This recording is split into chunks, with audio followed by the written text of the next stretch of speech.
namaste everyone. Welcome to the Cārvāka podcast. This is your host Kushalmehra. All right, so the elections are done, the results are out. People who wanted to whine are whining, people who wanted to celebrate are celebrating. But as they say, a lot of water now has flown under the bridge, and the most telling picture of the polling day, which made me sad in many ways, was Pradeep crying on national TV. And there was a litany of people trying to rub it into Pradeep Gupta. I want to start by stating this on record. I have a lot of respect for pollsters, especially for Pradeep Gupta. I think Pradeep is an honest man. He tries to do his job to the best of his ability, and to see him crying on TV was not a good sight. I don't think so he should have cried on TV. I mean, kya yaar, Pradeep hota hai. You get some wrong, you get some right, big deal. But I guess he's so involved in the craft itself. So Ram and I were having a discussion offline. Ram, he's into behavioral strategies, market economics. I mean, basically behavioral patterns as far as market research is concerned. So Ram was telling me we should have a discussion on this. And then obviously there was Ram shared this piece with me written by Biju Dominic in Live Mint, which was the failure of exit polls holds behavioral lessons for us. On This was published on the 12th of June, just a couple of days ago. So, Ram, as always, welcome. Nice talking to you, brother. Yep, thanks. And I think there's a saying in my mother tongue, which roughly translates to there are 100 reasons for Karna's death, right? So it's not one specific reason. And I think it's important to look at all the things that might have gone into, this exit polls being wrong in some ways, right in some ways. And I agree with you in the sense that there is obviously a lot of schadenfreude and people mocking pollsters and making fun of them and calling them frauds and whatnot. Uh, I think that's one. It is unfair, and two, it doesn't help the process, right? So it's not making the next exit poll better. If at all, it makes it worse. Yeah, I think it it puts off good people coming in. It leads to overcorrections, Mm-hmm. uh, and a number of other things which are kind of systematic. So think of what happened in the US, right? 2016, everybody gets the polls wrong, right? And everybody gets panned saying, you got it wrong. Trump supporters were underrepresented, and so on and so forth. What happens in 2022 midterm, right? Everybody expects a red wave, right? So because the overcorrection happened, and Mm. it didn't turn out to be that, right? So this intense criticism, one of the things that might happen is that you see an overcorrection in the next election, and Mm. then you're essentially forcing everyone to be wrong. And I think there are a number of other factors that we can get into, but I think I'm with you in the sense that one, if as a general population we understand why what goes into some of these polls and why they could be wrong at times, it's got nothing to do with their sincerity or their hard work or their own biases. I think uh, even for pollsters, I think understanding some of these biases and having some institutional mechanism to deal with them, I think would help. And we can go into some of those details. To begin with, these exit polls, right? When people keep saying they got it wrong, I always ask them, like, got it wrong where? So they give me an answer, oh, they got the absolute number wrong. Then I ask them, the absolute number wrong where? And honestly, if you leave four states, if you remove Maharashtra, UP, Bengal, and Rajasthan out of the equation, the exit polls actually got every other state in India right. They got every other state in India right to the percentage of the votes that they were predicting for parties by and large, to the seat distribution that they were predicting for parties by and large. They grossly got these four states wrong. And what is very interesting is that in all the noise surrounding the Mhm. exit polls, there were four assembly elections too. The exit Yes. polls got the four assembly elections 100% right to the dot. To the margin of error was not even 1% as far as Yep. the exit polls were concerned. So so when we have an assessment of the exit polls, the real question we should ask is, what the hell were those pollsters doing in these four states? How can one make such a giant blunder in UP, Bengal, Maharashtra? Honestly, even in Rajasthan, they were predicting BJP losing some seats. They were not predicting BJP losing 7 seats plus. They were not predicting that. Yep. The prediction was off there. They were saying, yes, BJP will lose some seats, especially the seats bordering certain areas of Gujarat that they had Hmm. predicted, and the Rajput areas. They had predicted that. But they were not anticipating such a setback. But how can one be so accurate in Odisha and so wrong in Bengal? That is what I wanted to start with. Yeah, there are inconsistencies, right? So, and you can go into to data. I mean, obviously, we don't have access to raw data and go into to the weeds in terms of what happened in one state and the other. But I think the broader point is that one is we talked about this offline is preference falsification, right? So the idea of preference falsification is that simply put, it's private truths and public lies, right? So things that privately held opinions, but publicly we say something because that's a more desirable opinion. And you can see that with the trans issue here in the US. You can see with a number of things in India where and uh, listeners and viewers can reflect in their own personal life the number of times they said a lie to just to please people around, right? Uh, so one could say that the level of preference falsification was different in different states, right? So, for example, take the case of UP. I was in UP in March of this year, and I traveled for a few days. And randomly, I mean, again, my interactions fall into the same nonsense of my taxi driver said this and the tea chaiwala said this, which are news journalists and analysts kind of peddle. It's all anecdotal, so you have to take it with a pinch of salt. And my dad obviously was interested in politics, so we're asking everyone, right? And it looked like BJP would win everything, right? As opposed to some other states where it may not, have felt that way. So one, I think the preference falsification happens when you want to align with what is a socially desirable response. It could be because of intense, social pressure or fear of value judgment. What people think of me if I say BJP is that I've not voted for BJP or whatever. It's not like there was any organizational dictatorship that was forcing people. It could simply be that I don't want to be seen as giving the wrong answer, and it's possible that the effect of of this preference falsification was higher in some states and lower in some states. That's one. And two, we also know that how powerful the sample is, right? So in one discussion, Yashwant was talking about, in each constituency, I think they have something like 1,200.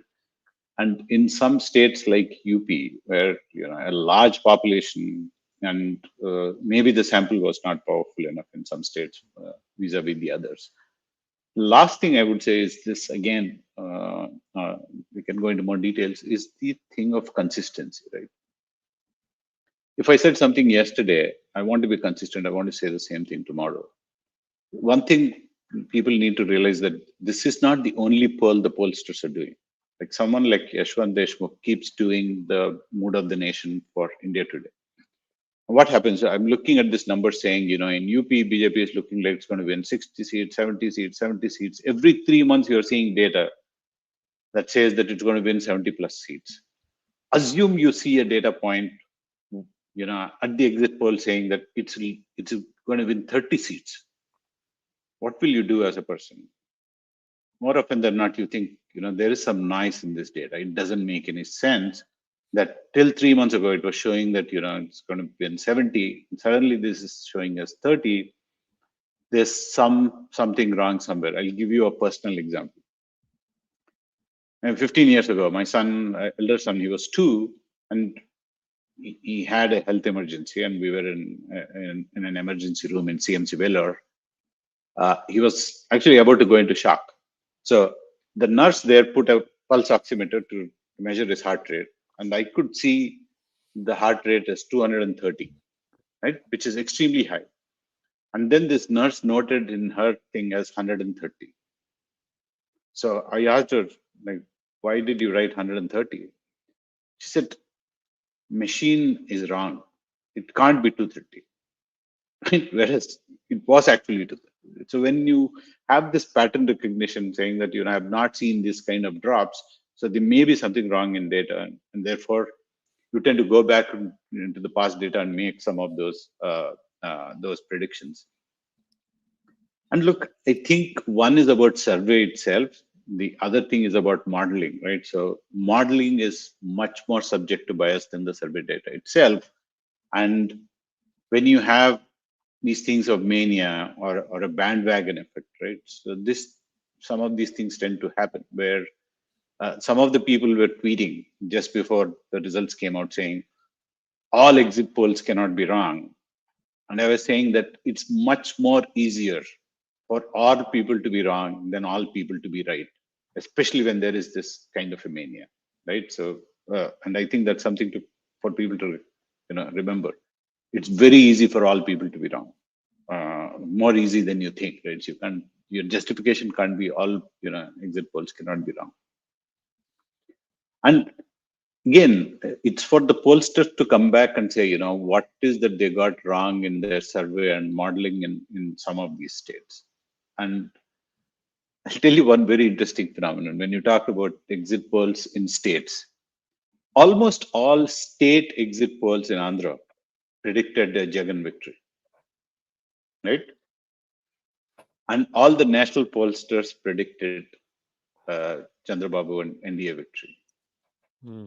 I believe in Andhra, the preference falsification was intense for three reasons, right? And I'm from that state. I've been talking to people. We could not read even through anecdotal conversations as to which way this mandate was going.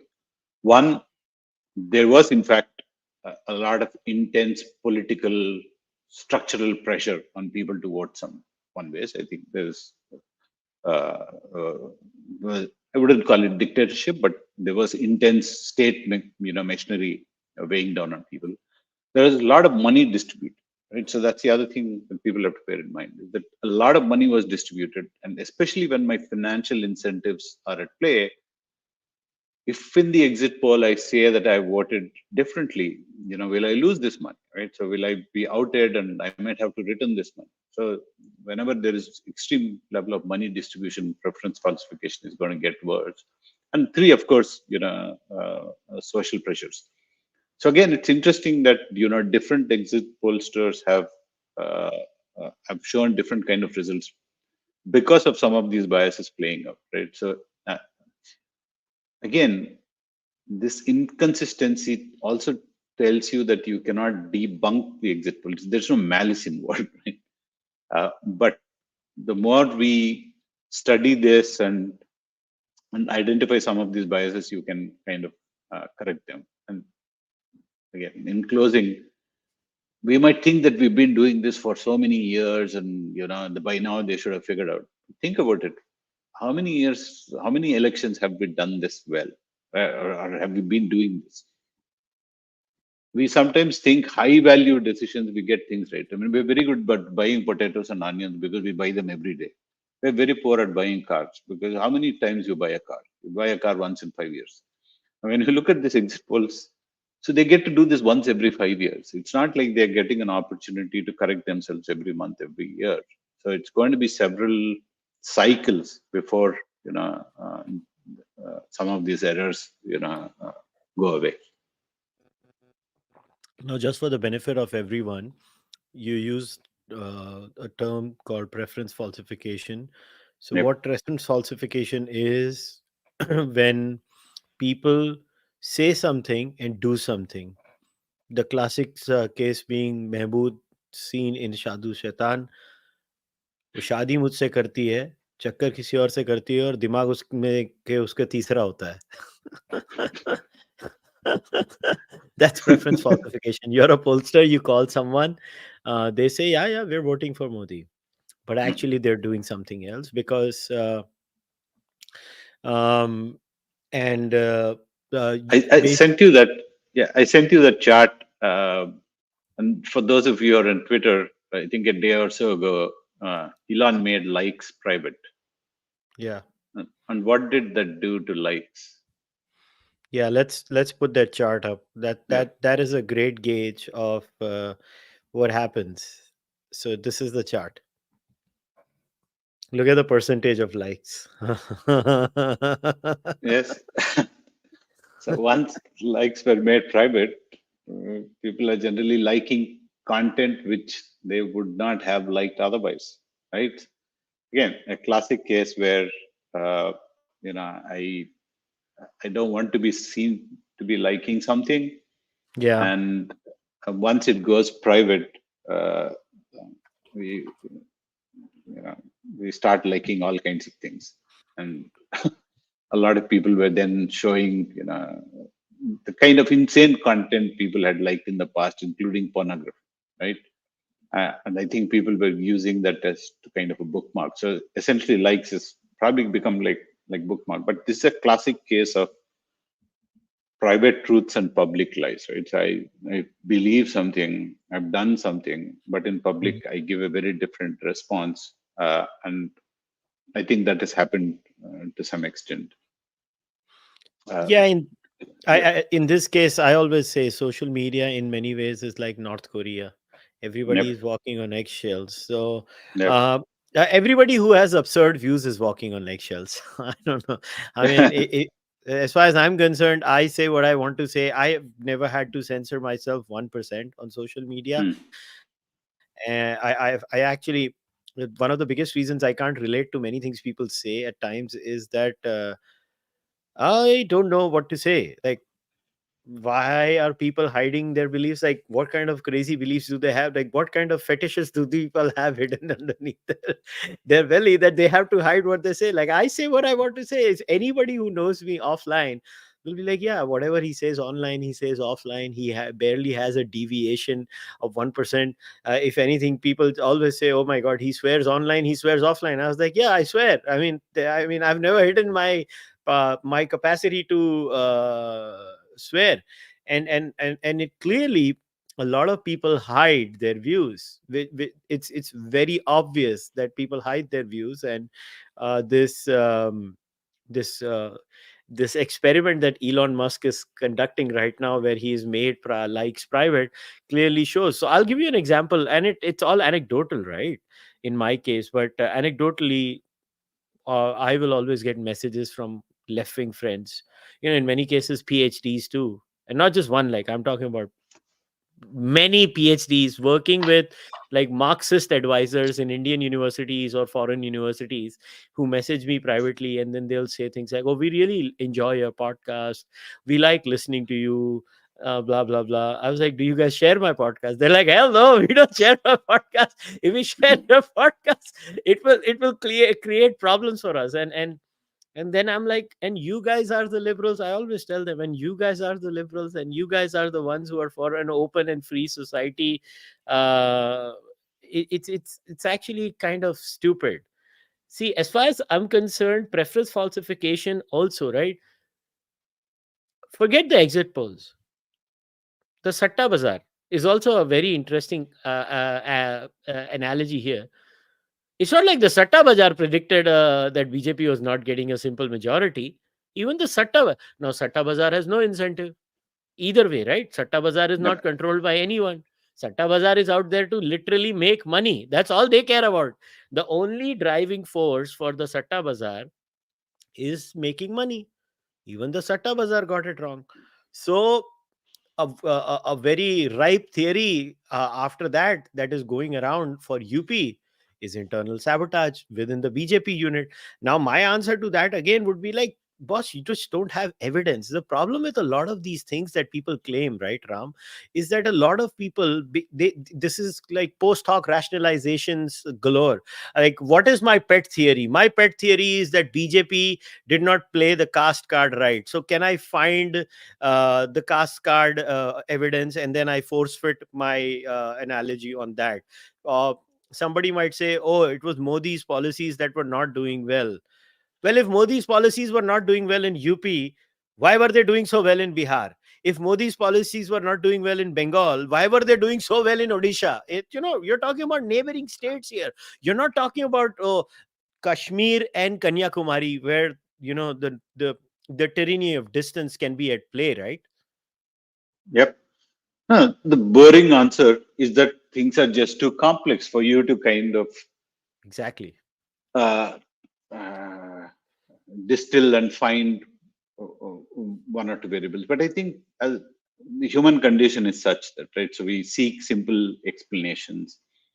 And there's another concept called apophenia, which is, where we see meaningful connections between two very unrelated things, right? Like something happened and I see a result and I think they're kind of correlated. Right? So that happens a lot during previous, prior and after post election, saying, there's this one incident or there was this one scheme or Agniveer scheme or this scheme, and therefore there is this result, and these two are kind of correlated.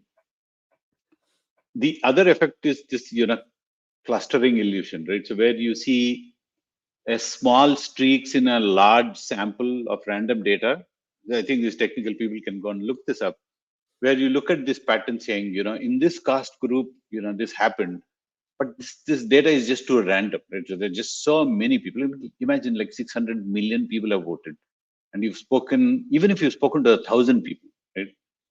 That data itself can get quite random, where you cluster, those groups and start, assigning it to at a population level.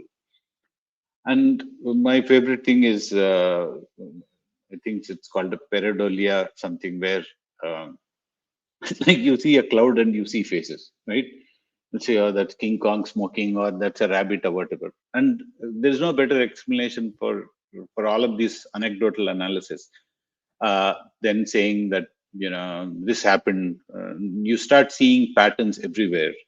Uh, and I think this was also intense in the initial days because of the disappointment, right? So if you're a BJP supporter, you're expecting a certain number, it didn't happen, and then we're trying to immediately find an explanation to satisfy your own kind of unhappiness or disappointment, right? So, and people are kind of venting, saying that, why did it go wrong? And I've always been saying that, I saw this 3 months ago, and I knew then, and all this hindsight kind of comes in, and people start kind of peddling their own theories. I think one simple thing is to let this kind of cool down a bit, right? So in a charged up atmosphere, if you start doing a lot of this analysis, your own mood starts corrupting the analysis. If you go back to the voters so soon, also you're not going to get a lot of good answers. And Absolutely. that, yeah. And the last is, I mean, we are rationalizing beings, right? So now you go and ask people, why did you vote this way? The same voters are listening to all this analysis, right? It's a self-fulfilling prophecy. Mm. And voters will play back the same analysis that they're seeing on TV studio, right? So you're making stuff in our head, and then voters are seeing that, and even a guy who might have voted for BJP might then say, I didn't vote because of so and so reasons. And to your previous point, on private thoughts, right? I mean, all of us, depending on subject, depending on a subject, all of us have private thoughts, right? So sometimes those human beings are weird, man. Like, you can have the craziest of thoughts and craziest of fetishes, and there are times that you want to do a lot of crazy things, but we are human because we can put a lid on it. But preference falsification also serves a very useful purpose. Because we are social beings, sometimes we know that what I'm saying is not what I know that I'm lying, but I'm trading it off for social cohesion. Saying I'm in a conversation at a dinner table, 8 people are abusing Trump, right? And there is a guy who does not share that worldview.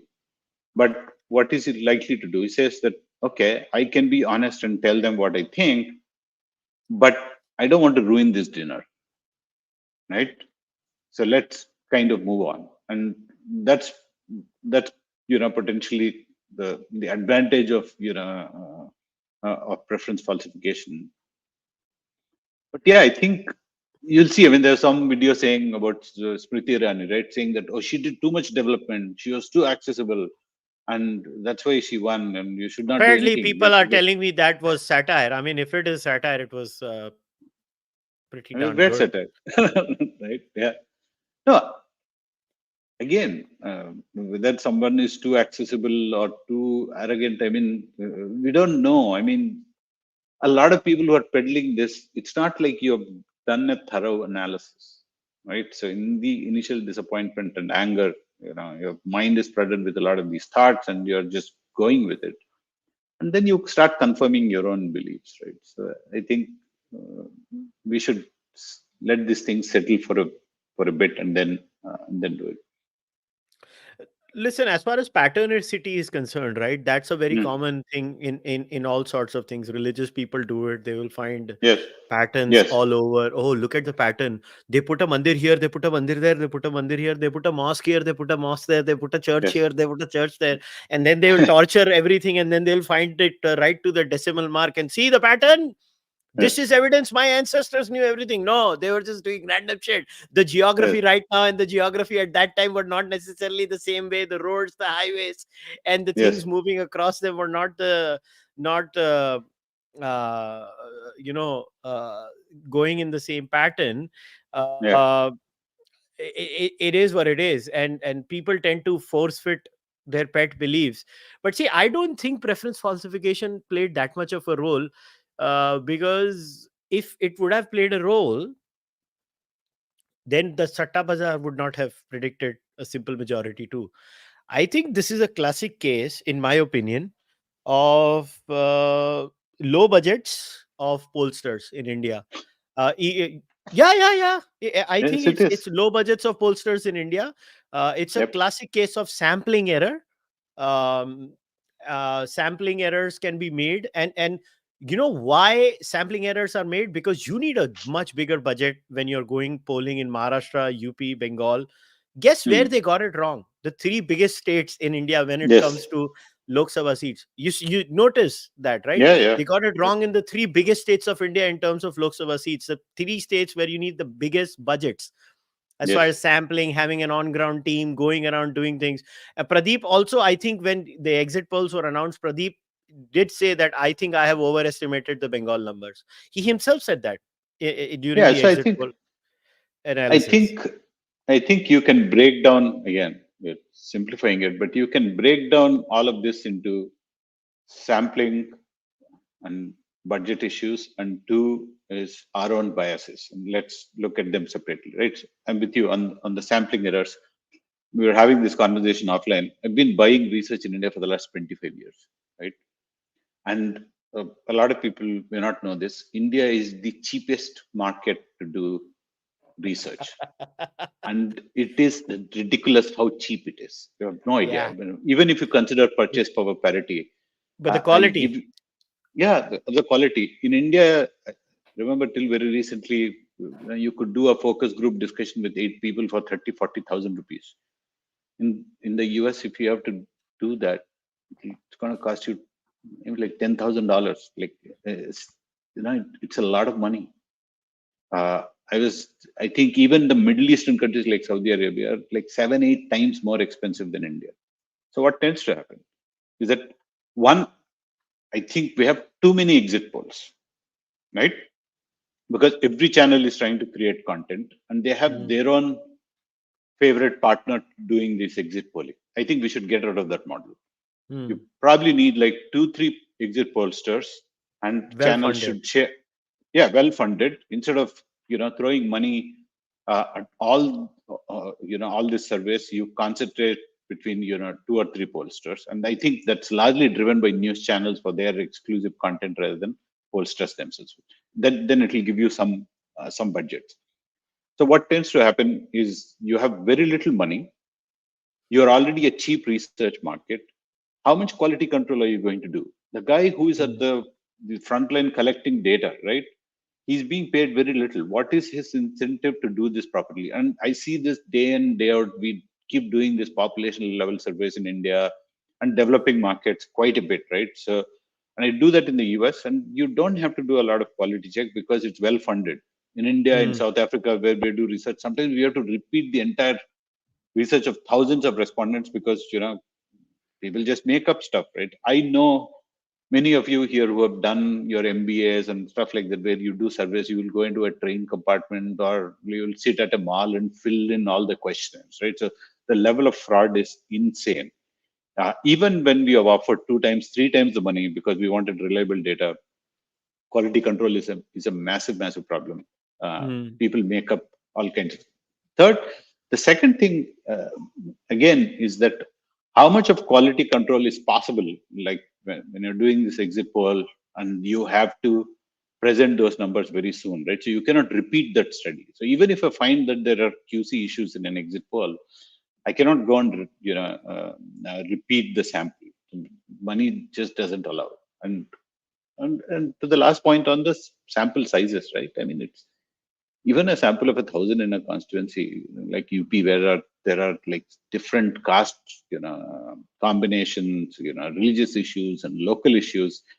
It's very even, 4 or 5 people this way that way can dramatically affect your results. So, but again, if they want to increase the sample, you're not going to have that kind of money, right? So it's a very, very cheap market, and you have no idea how cheap it is. It's ridiculously cheap, and it shows in many, many researches that we do. I mean, the last thing in the, I would say, in the Indian research market is also this jugaad mindset, right? So even if you have a quality control, I can go into tens of examples where people become so creative in Mm. beating the system, right? So Pradeep and Yashwants of the world can keep innovating, but the guys at the front end will keep, finding ways to beat their quality control mechanisms and so on and so forth. So it's the level of dishonesty and fraud at the front line is insane, and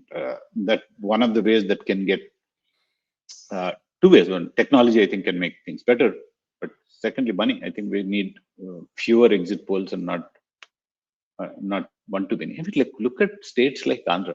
There are 10 news channels. Every news channel has its own exit poll. I mean, it's not sustainable. And some of them are That funded means by they're the not doing channels. research. Exactly. They're not doing research. And, uh, uh, and, and the news channels are not that well funded themselves to be giving so much money to exit pollsters. Uh, uh, and Listen, at the if end of the I day, this, wanted to do a proper exit poll, a scientific exit poll in a state like UP, where I mm, have to look at preference falsification, I have to look at noise in data, and I have to yeah, self correct for all of that and then create a statistical model. Now, yeah, how do they measure it? I think what stratified forms yeah, are yeah, one, or weighted averages are one yeah, form, right? yeah, yeah. And all those kinds. Like if I'm looking at all of that, I don't think so. A state like UP can work for anything less than a budget of 10 crore Indian rupees. You can't have it less than 10 crores just for UP. So you're Yes. looking at a budget of at least 60, 70 crores if you want to do a proper exit poll in India. You're looking at that kind of a budget. No, you are, and they probably have pittance, to do that, चार study. पांच करोड़ में Look, करवाते हैं यार ये लोग से 4-5 करोड़ में. exactly. Look at my own company when we do research, right? We get a budget from a research agency. We tell them, you want 5 lakhs? I'm going to give you 10 lakhs. I'm not joking. This is what we do, right? Because I understand this market really well. Tell them I'm going to give you 10 lakhs. Don't do any fraud. And I'm Mm, going to give 5 lakhs to another third party who is going to cross check every respondent that this guy has gone. mm, So there is a phone call placed to every respondent saying कि survey हुआ, कितना time हुआ, and we are kind of audio recording this survey to see how long, and then we are using basically some kind of an algorithm to weed out all the surveys that are too short, or when they've happened, too close in succession. Uh, and I think exit pollsters have to figure out this. I'm sure they've figured some, but they don't have the budgets. I mean, it's just too cheap. And in states like UP, like you said, you need a lot of money. I mean, which channel is going to give you 10 crores for UP?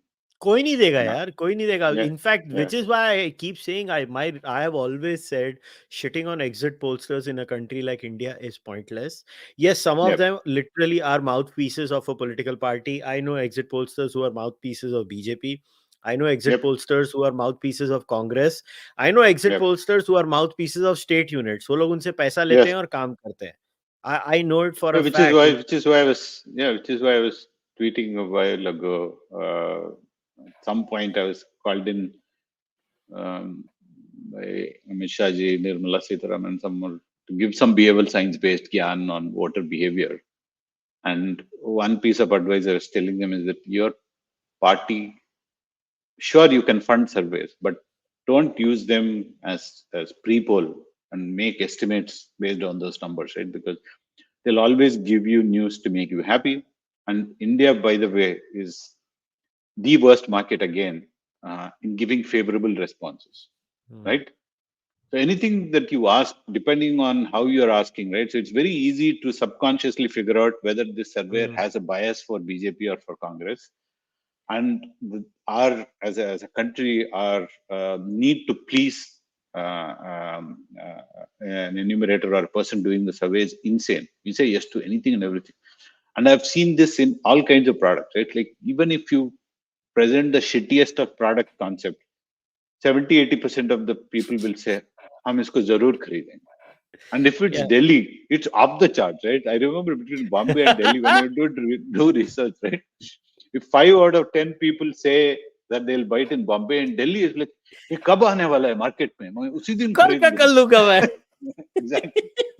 It is, uh, and exactly. I think the more substantive discussion is also these biases, right? And I think one thing I keep telling that none of us are immune from these biases. Like people who Obviously. are like criticizing pollsters for their own biases, none of us are immune. We cannot educate ourselves out of those, at an individual level. They are systematic. They are everywhere and they're repetitive. We tend to make the same mistakes again and again. I'll give you an example and then I'll do a little bit of breakdown as to what is this called a planning fallacy, right? So we always underestimate the amount of time or money a project is going to take, right? So think of like a bullet train or any large project, right? Not only in India, globally, we underestimate the amount of time it takes. Even if we know that we have underestimated on project one, we continue to underestimate in project two. That's your classic planning fallacy, right? So even though you know that you made a mistake, you'll keep repeating that mistake again and again. Many of these biases are also like that. And I think a while ago we discussed some of those. So the first thing I would talk is the anchoring effect, right? So I think this had a big impact both on pollsters and Satta Bazaar, where somebody sets a number and everybody starts adjusting to that number, right? Hmm. So there are a lot of these crazy experiments when people ask, what are the last three digits of your phone number, and then they'll ask, which year Alexander defeated this king. People give an answer very close to the three digits of their phone number, although that year has got nothing to do. It's just like totally two unrelated pieces of data, but we start adjusting because we've got anchored. In this case, it's not an unrelated number, it's a related number. Like Modi said, 400 par, everybody starts adjusting to that number, right? So even though you think that BJP is not going to do as well, you're still anchored to that 400. Satta Bazar is anchored to that 400. Every pollster is anchored to that 400. Unless you have a strong bias or some kind of a malice. Like in spite of what Yogendra Yadav might have said in public, in private, I can bet that he was expecting a much bigger number than what BJP got, right? Because everybody kind of gets adjusted to that number. I think that's one big one.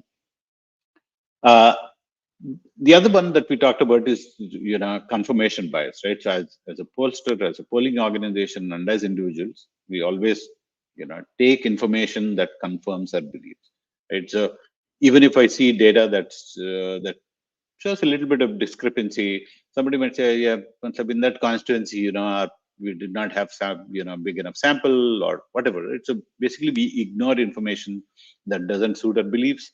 We only pick information that suits our beliefs in this case, and it's again quite systematic. It happened, and there is also an expectation bias, right? Saying they're going to win so many seats. I only start looking at that. One step ahead, and I think we did an episode on this called the my side bias, where Hmm. I'm not only believing what is favorable, I'm also producing content and data that suits my beliefs, right? So that could have happened as well, where I'm looking or generating data that suits my belief. And again, we all do that. And in some cases, it could have been structural, depending on my own bias. If I'm a pollster, favoring BJP or Congress, I produce data that suits my beliefs. Uh, and the other thing is this thing called hot hand fallacy, right? Like, why was Pradeep crying? Because the entire spotlight was on this guy. I wrote a piece in 2015 when today's Chanakya was the only one that predicted a BJP victory in Bihar, right? Assembly. And 2014, I think today's Chanakya was the one who got the numbers right. Every other pollster did not give 280 to BJP. They underestimated BJP. Today's Chanakya was the rock star then. And the hot hand fallacy comes from the sports world, where in basketball, where if a guy is like throwing and scoring points, people think that he has the hot hand. Just because he got the last throw right, he's going to get the next throw right. And we see this even in cricket. Somebody scored 100 in the last match. All eyes are on this person thinking that he's going to score 100 again. And what happened then in 2015 is that other pollsters adjusted their numbers looking at this today's Chanakya guy, because he got 2014 right. So he must be getting 2015 Bihar Assembly right and predicting an outright victory for BJP. And we all know what happened, right? So BJP did not win that election. Now, what happened with Axis My India is he's the hot hand now. Everybody is kind of expecting him to get it right. And I also saw some news. I don't know to what extent it is right, that other pollsters started adjusting their numbers, based on this. And I think there is an element of luck, especially when you're dealing with such low budgets and such low samples. My favorite example, again, from the behavioral science world, is Daniel Kahneman, who passed away recently, a Nobel laureate. So he went to a company that essentially picks a bunch of stock pickers, right? So, and people say, Kushal is great at picking stocks, and this year he did got so much right or whatever. So then he picked those. I think the number is like 25 of those stock pickers, and started looking at consistency. Like this year, Kushal might have done great, but what happened in the last year and the year before? When you look at like a 10-year data, you realize that that correlation is zero. It's not Mm.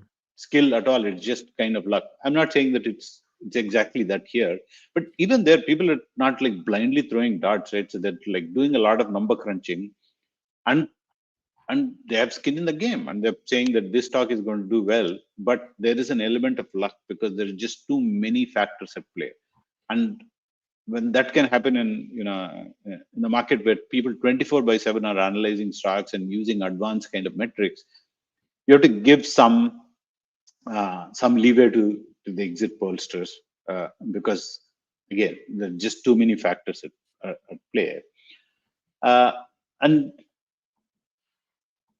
I think those are some of those biases, right? So I think I would say that the new hot hand is Yogendra Yadav now. Everybody is going to think that, he got this election right, and let's look at what he's going to say.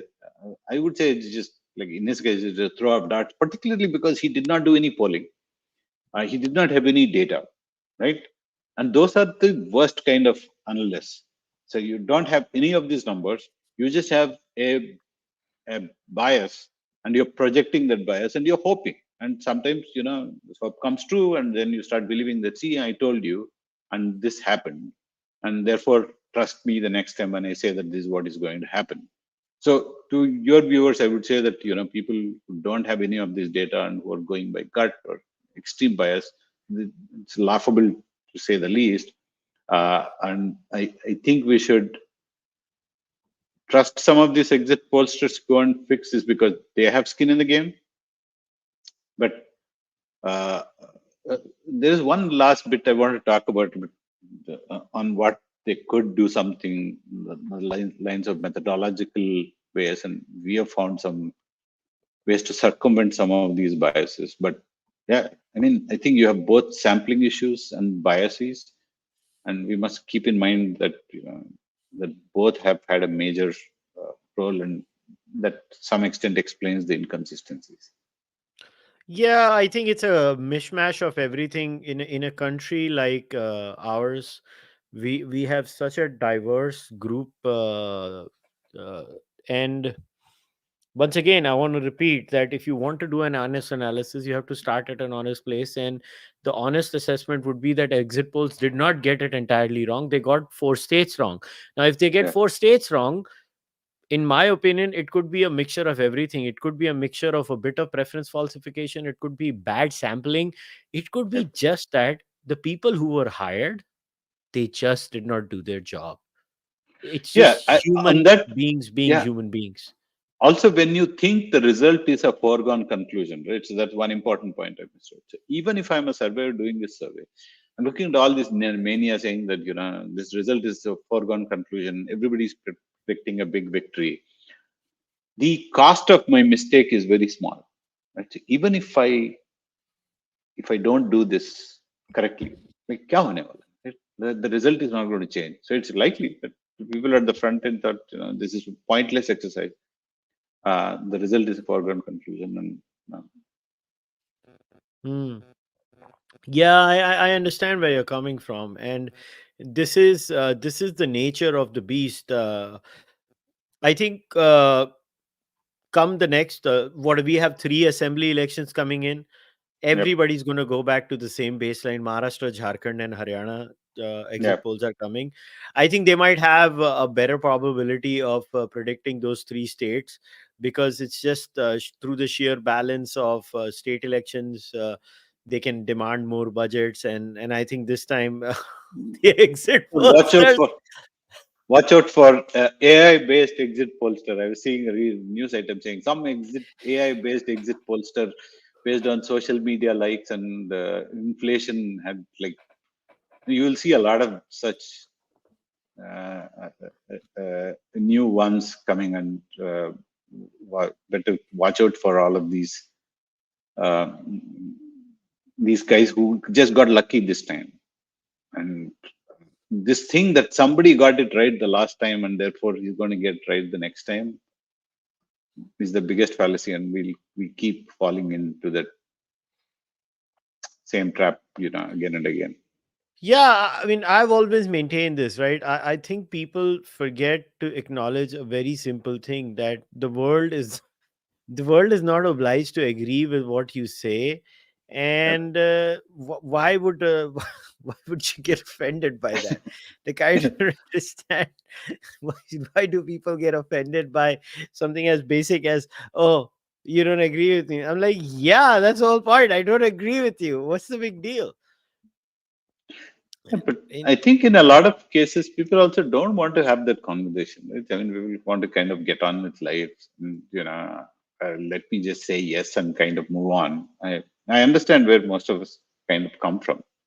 Is I think now what is also happening because of media proliferation. These are like obvious kind of things like social media.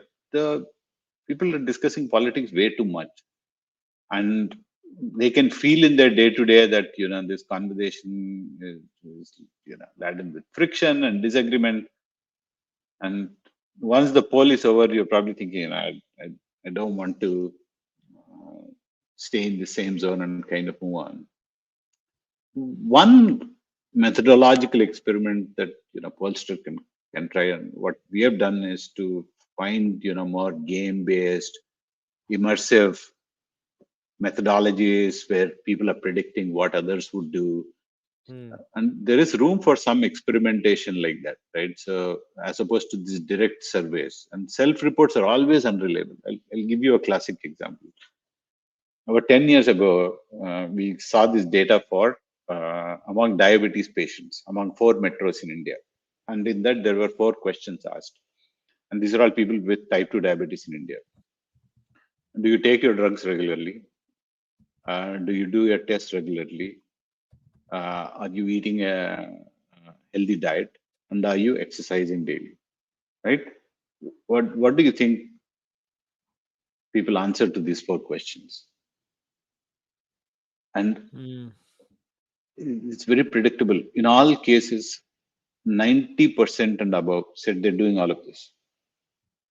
And my favorite number is exercise. Some 95% of type 2 diabetes patients in India said that they're doing exercise every day. But you Mm. look at the other discrepancy, right? So I think like an overwhelming majority of diabetics in the country are uncontrolled. So both can't be true, right? You can't be doing your tests and your diet and your exercise, and your diabetes is kind of uncontrolled. So this, these things are not just limited to exit polls. You talk to any market research person, they'll tell you that Mm. this is quite commonplace. And I think the challenge for exit pollsters is that they have to stick their neck and give a number. And when they give a range, people don't like it. People don't even look at margin of error. That's the other thing a lot of people don't even pay attention to, right?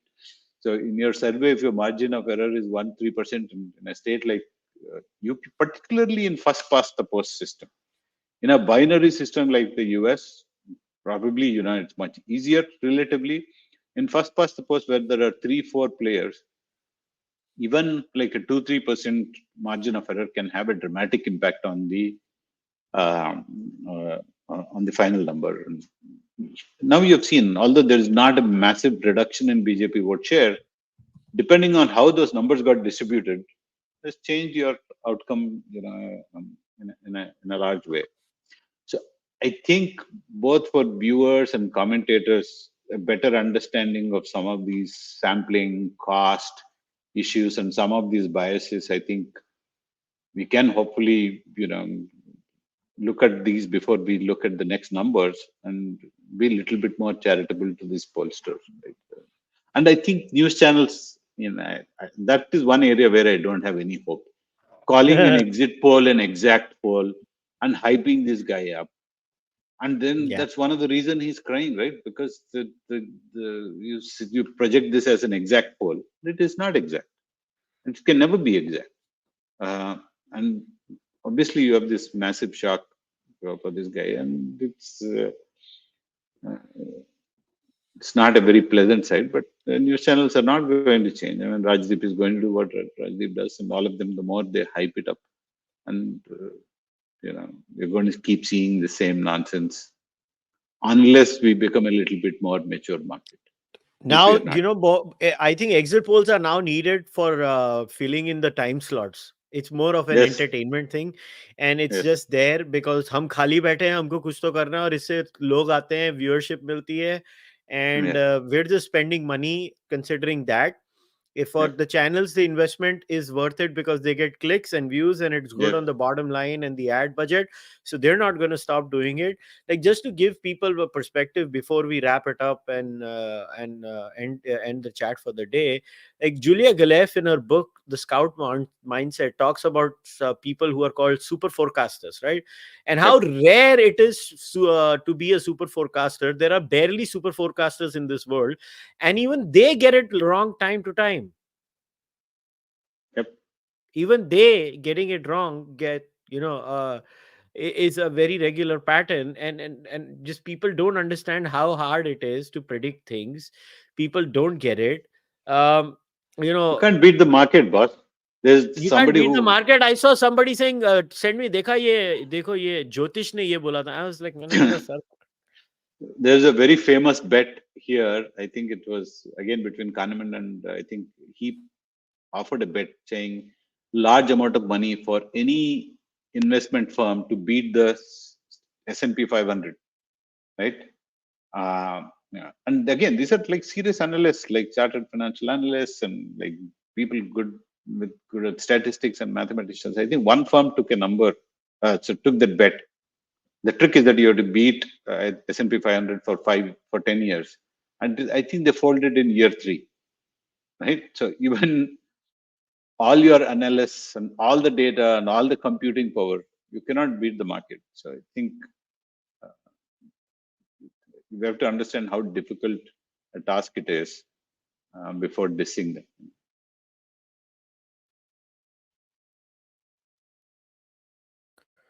Very sorry about that.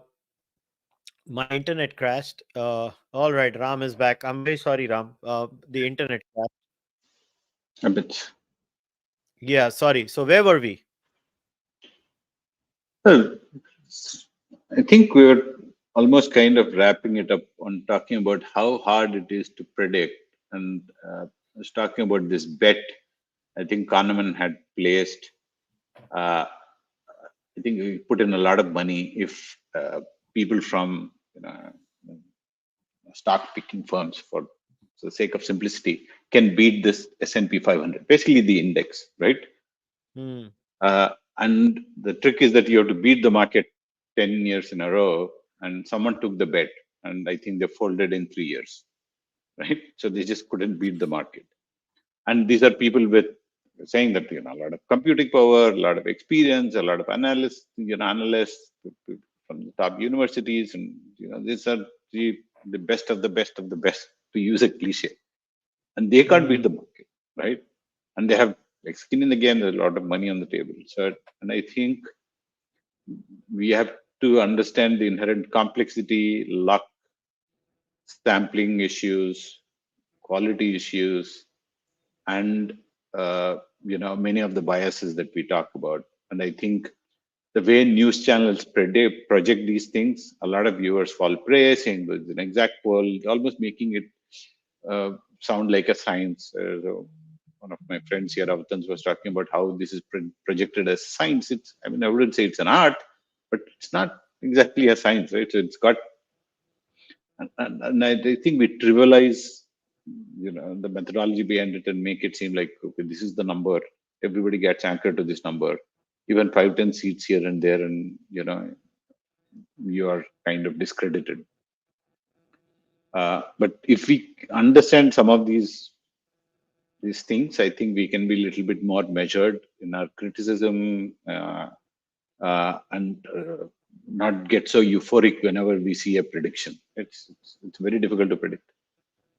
It's a boring No, it's answer, all. but I think, yeah, but it's what it is. It's always going to be difficult to predict, and most people. The problem with people is that they need something to gossip about and talk about all the time, and Yep, what previously what used to happen was old religions had a far bigger grip on society than they have today, and today new religion is politics. Like political tribalism is so high, and people have kind of yep, found television to and social media as a place to showcase their political tribalism, and everybody is kind of piggybacking off of that, and this piggybacking is not going to stop. This piggybacking is going to go on and on and on for a while, and we yep, just have to live with it. And beyond a point, like a person like me, I just get detached to all these things. Like, okay, this is what the exit poll said. I did an exit poll analysis.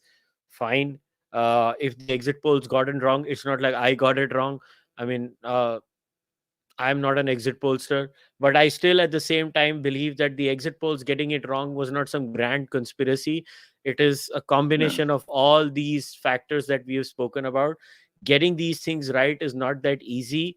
And before we shit on someone, we shit on X, we shit on Y, we should be a little more careful uh, as but to, dismissing them, is why I wanted to do this discussion. I think pollsters within their organizations can have some structural mechanisms, right? I mean, the olden days there used to be concept of a devil's advocate, right? So where if everybody is agreeing, there should be at least one person who deliberately disagrees, right, and finds evidence to the contrary, so that you are aware of your own blind spots. And I think in some of these organizations, it's important to have contrarian views, hire people who who are much more open to disagreement than to agreement. I think they can fix some of those things at a structural level within those organizations. But data quality and costs, I mean, unless they're well funded, I think we're going to have the same problems. Yeah, we're gonna. I don't see any hope in the near future as far as this is concerned. The budgets are not going to improve. They're going to maintain the same budgets more or less, and we're going to go through the same problems again and again and again and again and again, and it's not going away for a long time. People can say what they want to say. It's not going to change for a long time. We're going to go through the same exercise again. It's just that this time it's the BJP voters whining that their party did not get 272. Most of the times it was the Congress people whining that their party keeps losing. So they whine about EVMs and this both. They have a combination of EVMs and this both. So I would say in the whining, they are better than the BJP. Like the BJP voters will find, oh, तुमने ये नहीं किया वो हुआ, ये नहीं किया वो हुआ, ऐसे नहीं किया वो हुआ. Boss, nobody knows.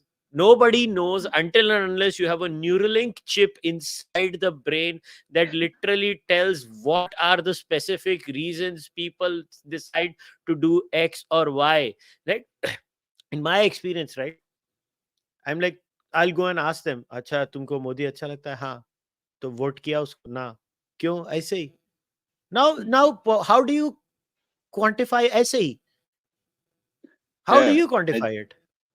yeah, we rely too much on introspection and rationalization, right? So again, if you go into the weeds of this entire cognitive neuroscience, just the bulk of the decision processing is non-conscious, and half the time our conscious brain only realizes a little bit, few seconds later, once we have already executed a decision. So Hmm. when you go and ask people why you did what they did, nobody wants to give you a stupid answer. Everybody wants to give a very thought out answer. So now when you go to voters and ask them why you did, you're going to see a very rational kind of a breakdown. मतलब, "इसके लिए किया, उसके लिए किया." They're all very unreliable.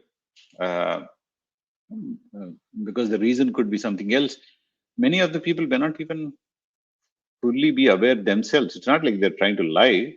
They're not fully aware. It's like a combination of factors. And instinctively, when you press that button, you feel like doing it. Many of them might be regretting already.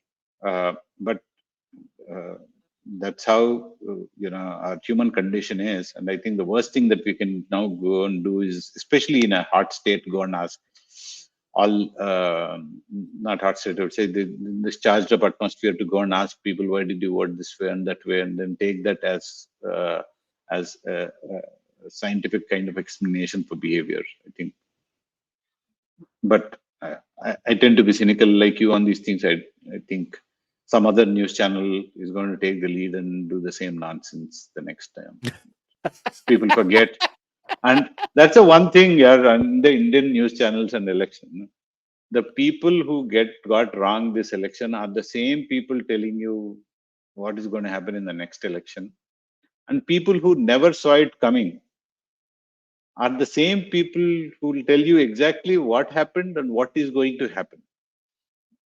And I think unless there are some fresh faces, but you know how it is. It's very difficult to get viewership for a new face, right? So basically, people recognize Pradeep, people recognize Yogendra Yadav, the likes of them, and then you get the same people into the studio, and and Pradeep at least has data and is a pollster, but like a lot of this armchair analysts, right? So it's all BS. I mean, Yogendra Yadav is the guy who, when BJP once won Gujarat, said this is the dark side of democracy. That's how much yeah, respect Yogendra Yadav has for democracy. That when the guy he dislikes wins, he says it's the dark side of democracy. So, yeah, the less Yogendra Yadav makes a commentary on these things, the better off it is.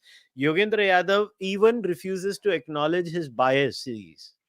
That's yep, it. India and the global left has weaponized the art of peddling the bollocks of neutrality. They yes, actually pretend to be neutral. Human yep. beings are cognitively incapable of being neutral. No, you cannot. It's impossible. And and especially when you wear it on your sleeve, to come and say, uh, I will not take any news channel seriously if they bring this guy on, because one, he wears his bias on his sleeves.